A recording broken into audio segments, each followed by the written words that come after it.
مرنے کے بعد دو چیزیں ہیں، تیسری کوئی نہیں. جتنے بھی مر گئے، جتنے بھی مریں گے، جتنے موجود ہیں، مرنے کے بعد دو چیزیں، یا جنت یا جہنم.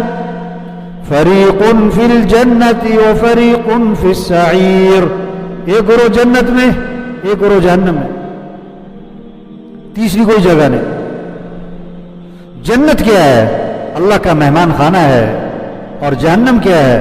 اللہ کا قید خانہ ہے. جنت ہے تو ایسی زوردار ہے کہ آپ صلی اللہ علیہ وسلم نے فرمایا جنت کی نعمتوں میں سے کوئی ایک نعمت اتنی مقدار کی جو ایک ناخن اٹھا لے، جنت کی کوئی نعمت اتنی مقدار کی جو ایک ناخن اٹھا لے، اگر اس دنیا میں ظاہر کر دی جائے تو ساتوں زمین اور ساتوں آسمان اس سے چمک اٹھیں. ایسی زوردار جنت ہے. ہاں. اور اگر خدا نخواستہ جہنم ہے، خدا نخواستہ جہنم ہے، تو آپ نے فرمایا کہ سب سے چھوٹا عذاب، ہلکا عذاب، آگ کے جوتے پہنائے جائیں گے اور اس سے دماغ ایسے کھولے گا جیسے ہنڈیا میں پانی کھولتا ہے. اور وہ یہ سمجھ رہا ہوگا کہ جہنم کا سب سے سخت عذاب مجھے دیا جا رہا ہے، حالانکہ وہ سب سے ہلکا عذاب ہوگا. کامیاب کون ہے اور ناکام کون ہے؟ ساری دنیا کے انسان کامیابی چاہتے ہیں. آپ کو دنیا میں کوئی ایسا انسان نہیں ملے گا جو ناکام ہونا چاہتا ہو. بڑے بڑے گھر کیوں بنا رہے ہیں؟ کامیابی ملے. بڑے بڑے کاروبار کیوں کر رہے ہیں؟ کامیابی ملے. یہ لمبی لمبی میٹنگیں کیوں ہو رہی کہ کامیابی ملے. کامیابی کیا ہے اور ناکامی کیا ہے؟ اس کو اللہ نے قرآن میں واضح کیا ہے. اپنی عقل سے نہ طے کریں. ہماری عقل ناقص ہے، ہماری سمجھ ناقص ہے. اللہ کا علم کامل ہے. اللہ نے بتایا کامیابی کیا ہے، اللہ نے بتایا ناکامی کیا ہے. وَمَنْ زُحْزِحَ عَنِ النَّارِ وَأُدْخِلَ الْجَنَّةَ فَقَدْ فَازَ، جو جہنم سے بچا لیا گیا اور جنت میں داخل کر دیا گیا وہ کامیاب ہو گیا. یہ کامیابی ہے. دنیا کا بادشاہ تھا، مر کے جہنم میں گیا، ناکام ہے. دنیا کا فقیر تھا، مر کے جنت میں گیا، کامیاب ہے. زندگی جیل کی کوٹری میں گزاری، مر کے جنت، یہ کامیاب ہے. زندگی بادشاہت کے تخت پہ گزاری، مر کے جہنم، یہ ناکام ہے. اس کو سمجھیں. کامیابی کس کا نام ہے؟ کامیابی اللہ فرما رہے ہیں وَرِضْوَانٌ مِّنَ اللَّهِ أَكْبَرُ ذَلِكَ هُوَ الْفَوْزُ الْعَظِيمُ. اللہ کو راضی کرنا یہ بہت بڑی بات ہے اور یہی تو سب سے بڑی کامیابی ہے. اللہ جس سے راضی ہے یہ کامیاب ہے. سائیکل پر ہے، موٹر سائیکل پر ہے، گاڑی پر ہے، جہاز پر ہے، 2 مرلے کے مکان میں ہے، 4 کنال کے بنگلے میں ہے. اللہ راضی ہے تو یہ کامیاب. اگر اللہ ناراض تو ناکام. یہ اللہ کامیابی ناکامی کے مفہوم کو بتا رہے ہیں قرآن میں. وَمَن يُطِعِ اللَّهَ وَرَسُولَهُ فَقَدْ فَازَ فَوْزًا عَظِيمًا.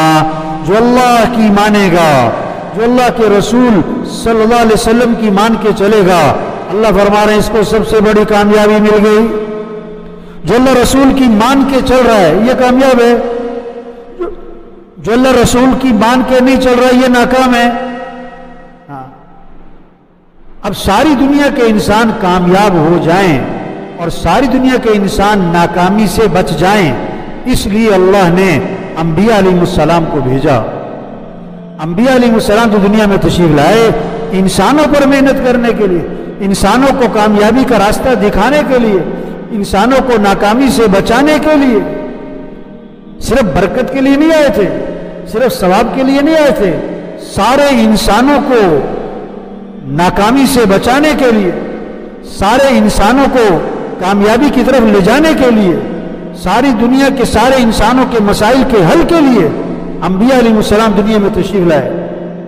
اب قیامت تک کوئی نبی نہیں آئے گا، قیامت تک کوئی نبی جو حضور صلی اللہ علیہ وسلم کو نبی نہ مانے کہ کافر ہے، جو حضور کو نبی مانتا ہے آخری نبی نہیں مانتا ہے کہ وہ بھی کافر ہے. اب وہ انبیاء والا جو کام ہے نا وہ اللہ نے اس امت کے ذمہ لگایا. کیا؟ سب کے رخ کو اللہ کی طرف پھیرو، سب کے رخ کو آخرت کی طرف پھیرو، سب کے رخ کو اللہ کی اطاعت کی طرف فرما برداری کی طرف، اعمال کی طرف پھیرو. ایک ایک کو سمجھانا کہ اے دنیا کے انسانوں اس کو راضی کر لو، اللہ کو راضی. اللہ مسئلوں کا حل بتا رہے ہیں. وَمَن يَتَّقِ اللَّهَ يَجْعَل لَّهُ مِنْ أَمْرِهِ يُسْرًا. جو اللہ کی فرما برداری کرے، جو گناہوں سے بچے، جو تقوی اختیار کرے گا، اللہ فرماتے ہیں ہم اس کے کاموں میں آسانی کا معاملہ کریں. ساری دنیا کے لوگ آسانی چاہتے ہیں نا، اللہ نے آسانی کا راستہ قرآن میں بتایا. وَمَن يَتَّقِ اللَّهَ يَجْعَل لَّهُ مَخْرَجًا وَيَرْزُقْهُ مِنْ حَيْثُ لَا يَحْتَسِبُ. اللہ فرما رہے ہیں جو تقوی اختیار کرے گا اللہ اسے ہر تنگی سے نکالے گا، اللہ وہاں سے اس کے کام بنائے گا جہاں سے وہم و گمان بھی نہیں. اللہ کام بنائے گا. تم تقوی پر آؤ، تم تقوی پر آؤ.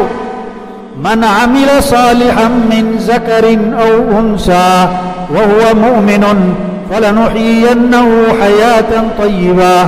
اللہ فرما رہے ہیں جو اپنے ایمان کو اچھا بنائے، اللہ کی ذات پر یقین، جنت کا یقین، جہنم کا یقین، آخرت کا یقین، مرنے کے بعد اٹھنے کا یقین، حساب کتاب کا یقین، فرشتوں پر یقین، تقدیر پر یقین، ایمان کو مضبوط بنائے، پھر اپنے اعمال کو اچھا بنائے، اس کی عبادات صحیح ہوں، اس کے اخلاق صحیح ہوں، اس کے معاملات صحیح ہوں، اس کی معاشرت صحیح ہو. جو اپنے ایمان اعمال کو اچھا بنائے گا اللہ فرما رہے ہم ضرور بھی ضرور اسے خوشیوں سے بھری ہوئی زندگی عطا کریں، حیات طیبہ دیں گے، پرسکون زندگی دیں گے، خوشگوار زندگی دیں گے. اللہ کا وعدہ ہے. اور دھمکی بھی دی اللہ نے قرآن میں. من اعرض عن ذکری فإن له معیشة ضنکا ونحشره يوم القیامة اعمى قال رب لما حشرتنی اعمى وقد كنت بصیرا قال كذلك أتتك آیاتنا فنسیتها وَكَذَلِكَ الْيَوْمَ تُنْسَى. اللہ فرما رہے ہیں جو میرے دین سے اعراض کرے گا میں اس کی زندگی کو اس پر تنگ کر دوں گا. مال ہوگا، چیزیں ہوں گی، عہدے ہوں گے، سکون نہیں ہوگا. بڑے بڑے گھر ہوں گے، سکون نہیں ہوگا. 10 لاکھ کا بیڈ ہوگا، مزے کی نیند نہیں ہوگی. دوائیاں ہوں گی، صحت نہیں ہوگی. ہاں، لاکھوں کروڑ روپے شادیوں پہ خرچ ہوں گے لیکن گھر آباد نہیں ہوں گے، محبتیں نہیں ہوں گی.